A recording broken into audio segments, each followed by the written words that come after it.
Tujuan hidup itu adalah hidup itu sendiri. Nikmati aja sekarang hidup apa adanya. Dan hidup cuma dua dalam hidup.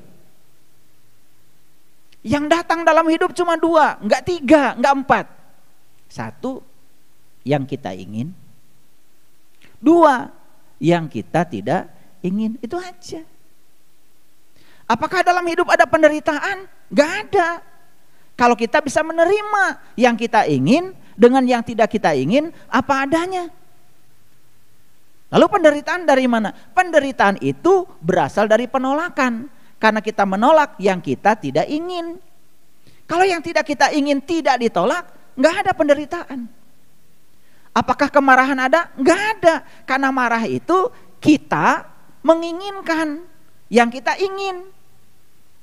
Saat datang yang tidak kita ingin, kita menolaknya. Karena menolak, kita jadi marah. Kebencian ada? Nggak ada. Karena kebencian itu berasal dari pikiran.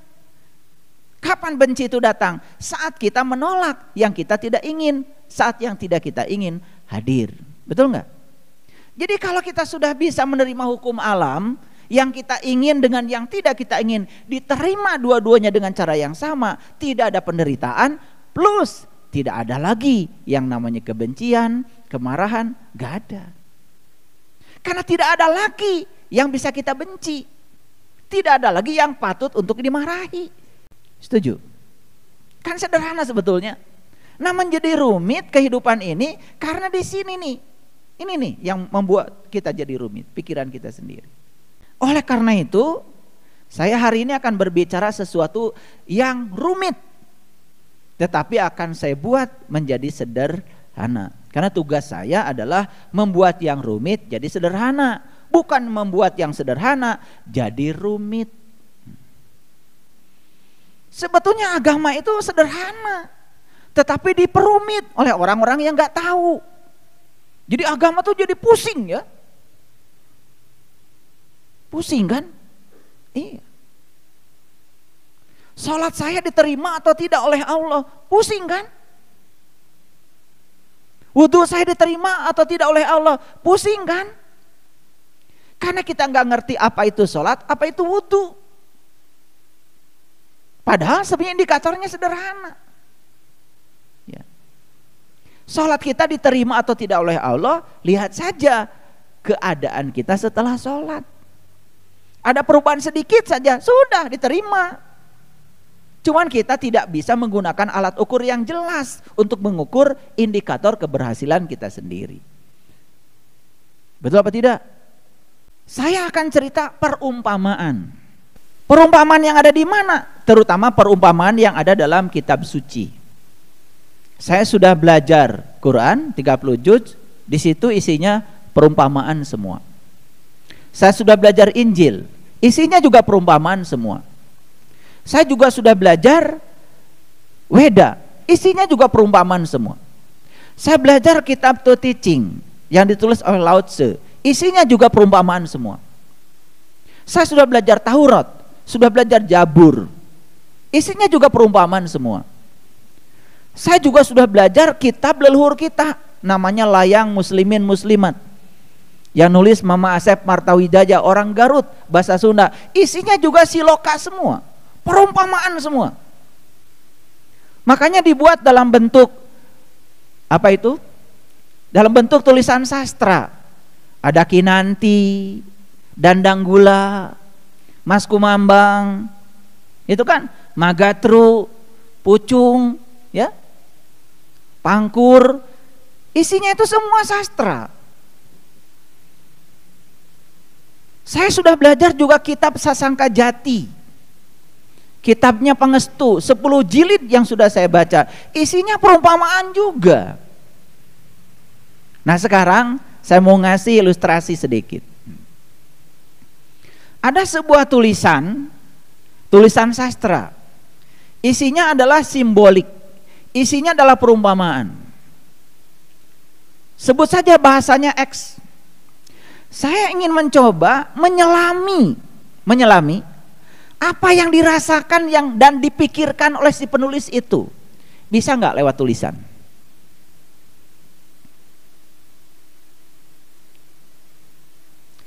Mama Asep Martawijaya di Garut menulis layang muslimin muslimat.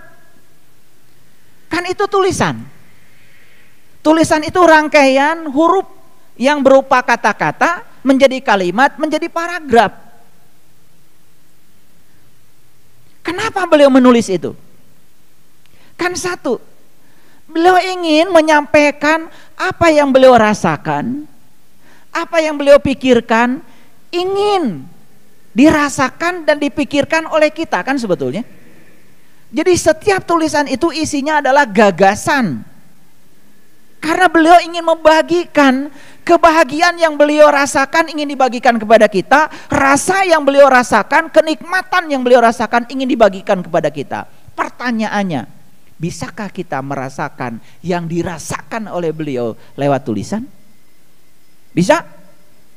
Gak akan bisa. Gak akan bisa. Walaupun bisa, kalian hanya menerka-nerka saja. Akibatnya hanya menggunakan prasangka. Ada orang habis minum kopi, rasakan. Dia tuliskan pengalaman minum kopi dalam kata-kata. Kemudian kalian membaca tulisan tentang rasa kopi dalam bentuk tulisan. Berhasil nggak kalian merasakan rasa kopi yang ingin dibagikan oleh si penulis kopi itu? Bisa? Nggak akan bisa. Kalian jadinya hanya menerka-nerka saja kan? Menerka-nerka saja. Oh, kopi teh geuning rasana kitu. Makin menerka makin jauh dari pesan yang ingin disampaikan oleh si peminum kopi itu. Karena satu-satunya cara untuk bisa merasakan yang dituliskan oleh si penulis kopi, kalian minum kopi yang sama dulu. Bahkan setelah minum dari gelas yang sama, kopinya sama, gulanya sama, bahkan kalian tidak perlu baca itu lagi. Ini yang sederhana dulu. Jadi saya tegesin lagi, bisakah kita merasakan rasanya kopi dari tulisan tentang orang yang meminum kopi? Jelas tidak bisa. Kita ingin belajar spiritual, ingin merasakan yang dicapai oleh penulisnya dengan membaca buku. Bisa. Buang-buang umur, buang-buang waktu. Yang ada kalian cuma jadi penghafal. Sombong karena merasa sudah bisa menghafal. Semua tulisan yang ditulis oleh orang, diulang-ulang lagi pada orang lain, sesuatu yang kalian tidak merasakannya. Itulah yang selama ini merusak agama. Karena kebanyakan orang terbuka mulutnya sementara masih tertutup pengalaman spiritualnya. Layang muslimin muslimat itu ditulis dalam bahasa Sunda. Tahu kenapa? Karena Mama Asep orang Sunda. Bicaranya setiap hari pakai bahasa Sunda. Beliau menyampaikan apa yang beliau rasakan, terpaksa pakai bahasa Sunda. Jadi sebetulnya bahasa kitab itu menjadi bahasa X tergantung bahasa si penerimanya. Kartos, kenapa Injil bahasa Ibrani? Kenapa? Karena Nabi Isa bahasa komunikasi sehari-harinya bahasa Ibrani. Apa yang beliau rasakan, yang beliau alami disampaikan dalam bahasa yang beliau pakai. Nah, kenapa saya ceramah sekarang pakai bahasa Indonesia? Karena saya orang Indonesia, tiap hari pakai bahasa Indonesia. Saya lancar berbahasa Indonesia supaya komunikasi ini lancar dan kalian juga mengerti bahasa saya. Izin saya bicara pakai bahasa Indonesia. Kenapa saya tidak pakai bahasa Sunda? Moal ngerti kabeh. Karena yang di masjid ini tidak semua orang Sunda. Makanya terpaksa saya menggunakan bahasa nasional yang semuanya mengerti. Sehingga kalau saya bicara semua main ungguk-ungguk. Kan gitu. Nah, mohon maaf. Kenapa Quran bahasa Arab? Kan ngerti kan? Karena si penangkapnya memang berbahasa Arab. Beliau menyampaikan apa yang ditangkap menggunakan bahasa yang beliau gunakan. Gak mungkin menggunakan bahasa yang lain. Saya baca kitab Sasangka Jati, itu bahasa Jawa. Kenapa bahasa Jawa? Karena si penangkap getaran-getaran ilahi itu dia berbahasa Jawa. Ketika sudah ditangkap pemahamannya, terpaksa disampaikan dalam bahasa Jawa. Awas, apakah gustinya Mama Asep Martawijaya teh orang Sunda? Sanes. Apakah gustinya Nabi Muhammad itu orang Arab? Sanes. Apakah gustinya Nabi Isa itu orang Ibrani? Sanes. Apakah gustinya Cak Narto yang menulis Sasangka Jati orang Solo? Sanes. Jadi Allah itu menggunakan bahasa Rob, bahasa yang sama. Apa bahasa yang dipakai oleh Allah? Bahasa yang dipakai oleh Allah namanya bahasa ilahi. Wujudnya apa? Wujudnya itu hanyalah getaran-getaran ilahi. Setiap getaran ada frekuensi, setiap getaran ada vibrasi. Jadi kalau begitu, ya Allah itu jangan ditanya siapa. Kalau Allah ditanya siapakah Allah, mengacu kepada sosok. Karena siapa pasti sosok. Jadi pertanyaan yang paling bagus buat Allah itu, Allah tuh apa? Ini mengubah dari siapa menjadi apa, cara bertanya pun ini sudah mencerminkan kesadaran, mencerminkan tauhid. Jadi Allah itu apa? Kalau Allah itu adalah getaran, kalau Allah itu adalah frekuensi, kalau Allah itu adalah vibrasi, berarti Allah itu adalah sumber energi. Paham? Oke. Sekarang kita bicara dulu yang sederhana. Kenapa pesan, tulisan, video, dan lain sebagainya, gambar nyampe sebetulnya dibawa oleh getaran. Yang membawanya namanya gelombang elektromagnetik. Gak kelihatan, tapi ada. Di sini itu sebetulnya berjubel gelombang. Paham sampai sini? Oke. Sekarang kita bicara wahyu. Jadi Allah itu sebetulnya sejak dari awal sampai kapanpun selalu memancarkan energi, selalu memancarkan getaran. Itu sebabnya Nikola Tesla mengatakan, kalau kamu ingin memahami semesta, pandanglah semesta sebagai energi, frekuensi, dan vibrasi. Bagaimana mekanisme para nabi, para rasul itu bisa menangkap wahyu? Sekarang Allah siaran gak sekarang? Siaran gak? Allah tidak pernah berhenti siaran. La ta'khuduhu sinatu wala naum. Gak pernah tidur, gak pernah ngantuk. Kalian punya radio di rumah kan? Oke. Punya radio kan di mobil? Oke. Ingin dengar musik? Gimana caranya? Pastikan radionya ada baterainya. Yang kedua, pastikan kalau di-on-kan hirup. Betul? Cukup? Gak cukup. Kalian pijit-pijit. Mau frekuensi mana yang kalian mau tangkap? Pijit tadi 63,5. Tek. Yang akan tertangkap adalah orang yang sedang siaran di frekuensi 63,5. Kenapa bisa tertangkap oleh kita? Resonansi. Karena frekuensi pemancar sama dengan frekuensi si receiver radio kita, yang memancarkan dengan yang menerima satu frekuensi. Begitu satu frekuensi tertangkap tuh suara. Nah sekarang tuh Allah sedang siaran nih. Siaran. Kalian ini menangkap siarannya Allah. Gimana caranya? Jadi tubuh kita pastikan dalam keadaan hidup kan? Oke. Nah kita ini menangkap frekuensinya Allah. Berarti kita harus menyamakan frekuensi kita dengan frekuensinya Allah. Siapa saja yang bisa menyamakan frekuensi dirinya dengan frekuensi Allah? maka siarannya Allah tertangkap. Makanya getaran-getaran ilahi yang bertebaran ini bisa ketangkap. Kenapa yang bisa menangkap orang itu ke orang lain tidak? Selama ini pemahaman kita karena Allah ingin berfirman pada si A, tidak ingin berfirman pada si B, kan begitu? Atau Allah temen gitu mah pilih kasih. Gitu?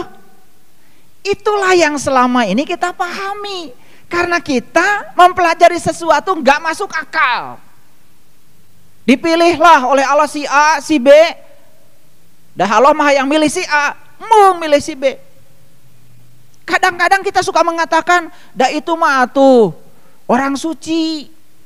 Hari mana? Dah saya mah bukan orang suci. Jadi kita sudah menempatkan diri kita pada tempat yang tidak pantas, maka kita tidak dipantaskan. Akibatnya apa? Ya kita tidak pernah bisa menerima getaran-getaran itu. Ngerti sampai sini sekarang? Jadi apa itu wahyu? Getaran ilahi. Siapa yang bisa menangkap wahyu? Yang bisa menyamakan frekuensi dirinya sama dengan frekuensinya Allah. Siapa itu? Siapa saja. Nah sekarang kenapa Nabi Muhammad bisa menangkap Quran? Apakah Allah ingin berfirman pada Nabi Muhammad dan tidak mau pada yang lain begitu? Dan selama ini kita menganggap yang namanya wahyu itu bahasanya seakan-akan itu bahasa Allah. Padahal bahasa Allah itu universal. Bahasanya cuma satu. Bahasanya getaran-getaran ilahi. Jadi begitu getaran itu ditangkap oleh seseorang. Kenapa orang ini bisa menangkap? Karena beliau bisa menyamakan frekuensi dirinya dengan frekuensi Allah. Saat itulah wahyu diterima Nabi Muhammad, wahyu diterima Nabi Isa, wahyu diterima oleh Nabi Daud, wahyu diterima oleh Nabi Musa. Paham maksud saya? Paham sampai sini? Oke. Nah sekarang wahyu itu sudah dituliskan oleh mereka kepada kita berupa tulisan dalam bahasa tertentu. Ingin paham kalian? Ingin paham? Gimana caranya?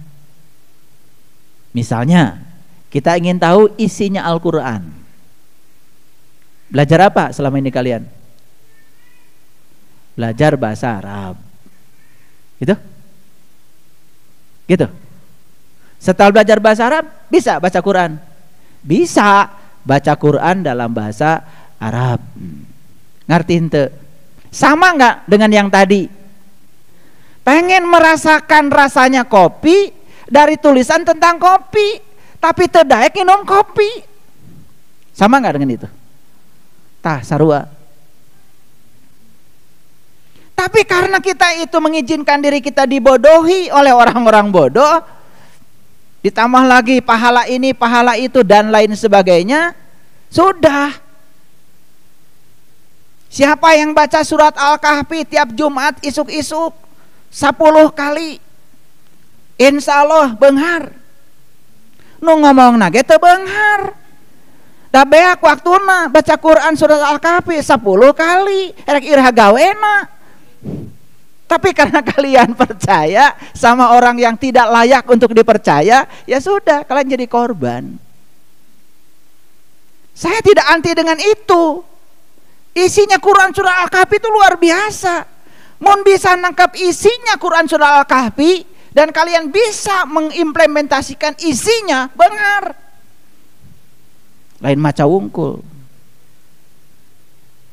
Oke, sekarang kita lebih santai sedikit. Ini agak berat tadi kuliahnya, agak berat. Kuliah fisika tadi. Sekarang kita sederhanakan. Jadi prinsipnya resonansi itu kesamaan frekuensi. Contoh, seorang anak mengalami masalah di rantau. Seorang ibu bisa merasakan apa yang dirasakan oleh anaknya. Kenapa? Karena anak ini kan bagian dari ibunya. Selnya pun sama dengan sel ibunya. Jadi wajar kalau kita sebagai orang tua merasakan apa yang sedang dirasakan oleh anak walaupun di tempat yang jauh, karena ada kesamaan frekuensi. Gitu kan? Asa teu puguh rarasaan ya. Buah-buah budak teh gering. Kan gitu. Ayahnya, ibunya merasakan getaran itu. Itu kan resonansi namanya. Begitu ditelepon tuh, oh betul, ternyata anak itu mengalami kejadian, sesuatu kejadian yang menyedihkan. Kan terasa itu. Itu resonansi itu namanya. Cuman kita nggak ngerti selama ini kenapa begitu. Oke. Sekarang kalian ingin belajar sebuah kitab suci. Ingin tahu isinya? Ingin tahu kan? Nah, gimana caranya? Belajar bahasanya? Setelah itu kemudian menerjemahkannya? Apakah ketika sudah diterjemahkan mengerti isinya? Mual ngerti. Dan itu yang selama ini terjadi. Metodologinya salah. Ingin merasakan isinya Quran? Cari ilmu. Kenapa Nabi Muhammad bisa menerima Quran? Ingin merasakan rasanya Injil? Cari ilmu.